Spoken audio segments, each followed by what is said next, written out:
नमस्कार दोस्तों, defence news Hindi में आपका स्वागत है। आज की खबरें। यूरोपीय संघ भारतीय Su-30 MKI तेजस लड़ाकू विमानों में मेटियोर मिसाइलों को एकीकृत करने के लिए अनिच्छुक।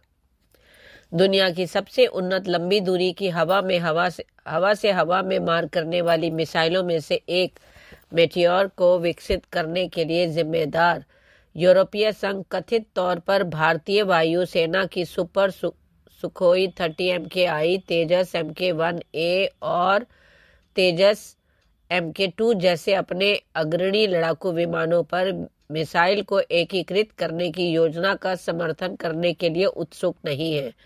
वर्तमान में भारत के शस्त्रागार में केवल 36 राफेल जेट ही मेटियोर मिसाइल से लैस है, जबकि भारतीय वायुसेना की अन्य स्वदेशी और रूसी मूल के प्लेटफॉर्मों पर मिसाइल के एकीकरण का विस्तार करने में रुचि है। राफेल के अलावा मेटियोर को ग्रिपेन ई और यूरो फाइटर टाइफून के साथ एकीकृत किया गया है, जो 114 लड़ाकू जेट के लिए भारत के medium role fighter aircraft tender में दावेदार हैं।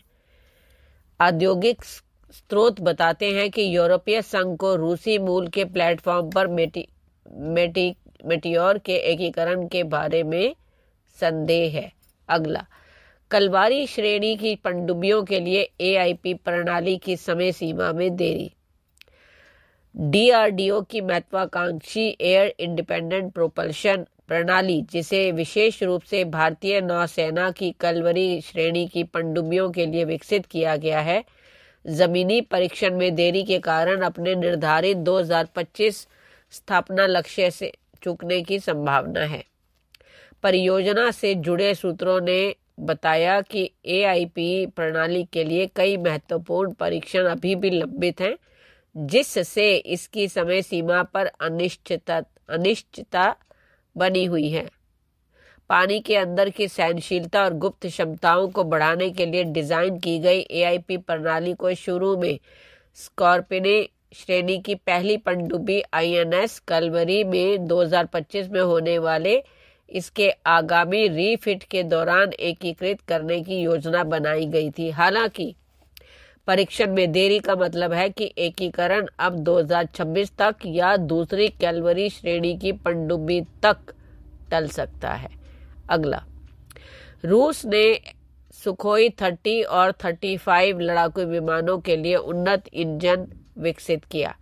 रूस ने एक नई पीढ़ी का इंजन पेश किया है, जिसे वर्तमान में Su-30 और 35 लड़ाकू विमानों में इस्तेमाल किए जाने वाले मौजूदा AL-31 और AL-41 इंजनों को बदलने के लिए डिजाइन किया गया है, जो बेहतर प्रदर्शन और स्थायित्व प्रदान करता है। इस इंजन अपग्रेड को भारत के Su-30 MKI बेड़े के लिए संभावित वृद्धि के रूप में देखा जा रहा है। भारतीय वायुसेना और हिंदुस्तान एरोनॉटिक्स लिमिटेड वर्तमान में इन फ्रंट लाइन लड़ाकू विमानों की सेवा जीवन को बढ़ाने और क्षमताओं को बढ़ाने के लिए स्थानीय अपग्रेड विकल्पों की खोज कर रहे हैं। अगला, पुतिन ने दे दिया यूक्रेन पर दुनिया की सबसे घातक परमाणु मिसाइल शैतान 2 की तैनाती का आदेश, मचा हड़कंप। रूसी राष्ट्रपति पुतिन ने आखिरकार वो कर दिया जिससे दुनिया को डर था। राष्ट्रपति पुतिन ने पहली बार यूक्रेन पर दुनिया की सबसे घातक मानी जाने वाली परमाणु मिसाइल शैतान 2 की तैनाती का आदेश दे दिया है। इससे पूरे विश्व में खलबली मच गई है।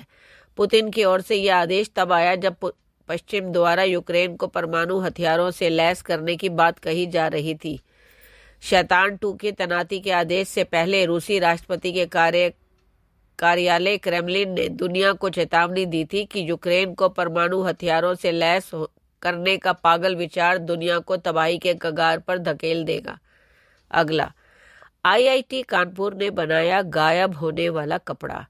भारतीय सैनिक बन जाएंगे मिस्टर इंडिया और अदृश्य हो जाएंगे फाइटर जेट। भारतीय प्रौद्योगिकी संस्थान कानपुर ने ऐसा कपड़ा बनाया है जिसके पीछे जाते ही ना तो सैनिक दिखता है और ना ही कोई अन्य मटेरियल, यानी इसे महा मटेरियल का इस्तेमाल भारतीय सेना करने लगे तो हमारे सैनिक मिस्टर इंडिया बन जाएंगे, साथ ही जरूरी हथियार भी छिपे रहेंगे। यह एक meta material surface cloaking system है जो हमारे सैनिकों, विमानों और ड्रोन्स को दुश्मनों से बचा सकता है। इस कपड़े का फायदा ये है कि ये ना तो दुश्मन की रडार की पकड़ में आता है, ना सैटेलाइट की। इसे इंफ्रारेड कैमरा, वुड सेंसर्स और थर्मल इमेजर से भी नहीं देख सकते। यानी इस मटेरियल से के पीछे क्या है किसी को पता ही नहीं चलेगा। अगला, भारत ने समंदर में दागी परमाणु बैलिस्टिक मिसाइल। भारतीय नौसेना और डीआरडीओ ने समुद्र में सीक्रेट परीक्षण किया। सबमरीन से लॉन्च होने वाली परमाणु बैलिस्टिक मिसाइल K4 का सफल टेस्ट किया है। यह मिसाइल न्यूक्लियर हथियार के साथ 3500 किलोमीटर तक मार कर सकती है। किसी सबमरीन से इस मिसाइल का परीक्षण पहली बार हुआ है। लॉन्चिंग INS अरिघात से की गई। इंडियन नेवी ने अपनी nuclear powered submarine INS Arighat से पहली बार K4SLBM का सफल परीक्षण किया है। एटॉमिक हथियार ले जाने वाली इस मिसाइल की रेंज 3500 किलोमीटर है। इस मिसाइल की खासियत यह है कि यह देश को सेकेंड स्ट्राइक की क्षमता प्रदान करती है, यानी देश के न्यूक्लियर ट्रायड को यह ताकत मिल जाती है कि अगर जमीन पर स्थिति ठीक नहीं है तो पानी के अंदर से सबमरीन हमला कर सकती है। धन्यवाद।